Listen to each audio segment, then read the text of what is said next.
बाबासाहेब आंबेडकरांना साहेब म्हटल्याशिवाय बोलत नव्हते आणि बाबासाहेब आंबेडकर जरी जगातले विद्वान असले तरी ते गाडगेबाबांना मात्र बाबा म्हणल्याशिवाय बोलत नव्हते. अतिशय प्रेमाचं त्यांचं नातं होतं. एवढं प्रेमाचं नातं होतं ते. 6 डिसेंबरला बाबासाहेबांचं महापरिनिर्वाण झालं.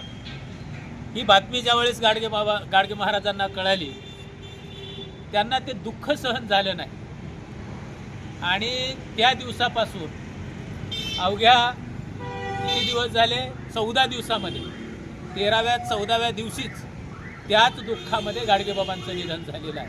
म्हणजे त्या दिवसापासून त्यांनी खरं म्हणजे अन्न पाणीसुद्धा वर्ज केलेलं होतं. म्हणजे एवढं हे अतूट नातं, प्रेमाचं नातं. आणि गाडगेबाबासुद्धा तेवढंच बाबासाहेबांचा आदर करायचे. एक प्रसंग आहे, बाबासाहेब आंबेडकरांची सभा चालू होती एका गावामध्ये आणि त्या गावामध्ये गाडगेबाबासुद्धा गेलेले होते. गाडगेबाबा ज्या ज्या गावामध्ये जायचे त्यांचा एक नित्यक्रम होता. सकाळी गावातील रस्ते साफ करायचे, झाडून काढायचे आणि सायंकाळी त्या गावामध्ये कीर्तन व्हायचं. म्हणजे दिवसभर रस्ते साफ करायचे आणि संध्याकाळी लोकांचे डोके साफ करायचे, असा त्यांचा कार्यक्रम होता. आणि त्याच गावामध्ये बाबासाहेब आंबेडकरांची सभा होती.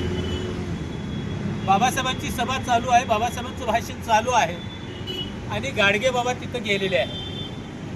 बाबासाहेबांनी गाडगेबाबाला बघितलं दुरून आणि बाबासाहेबांनी आपलं भाषण थांबवलं आणि गाडगेबाबांना बोलावलं. आणि गाडगेबाबा बाबासाहेब आलेले कळाल्यामुळं अगोदरचे फुलांचा हार घेऊन आलेले होते बाबासाहेबांना घालण्यासाठी, बाबासाहेबांचा सत्कार करण्यासाठी. बाबासाहेबांनी बोलवल्याच्या नंतर गाडगेबाबा आले, स्टेजच्या जवळ आले, पण स्टेजवर काही येत नाही. बाबासाहेबांनी विनंती केली, या बाबा वर या. गाडगेबाबा वर येतच नाही, ते खालूनच हार द्यायला लागले. आणि मग शेवटी ऐकत नसल्यामुळं बाबासाहेब म्हणाले पुन्हा या. गाडगेबाबा म्हणाले बाबासाहेब तुमच्यासारखा विद्वान माणूस ज्या स्टेजवरती आहे त्या स्टेजला मी पाय लावू शकत नाही. म्हणजे एवढा आदर, प्रचंड आदर गाडगे महाराजांच्या मनामध्ये सुद्धा बाबासाहेबांच्या प्रती होता. तर आणि हा योगायोग आहे, 20 डिसेंबर 1896ला बाबासाहेब आंबेडकरांची आई, क्रांतीसूर्याची आई माता भीमाईचं निधन झालं. आणि त्याच दिवशी 20 डिसेंबर 1956ला गाडगेबाबांचं सुद्धा निधन झालेलं आहे.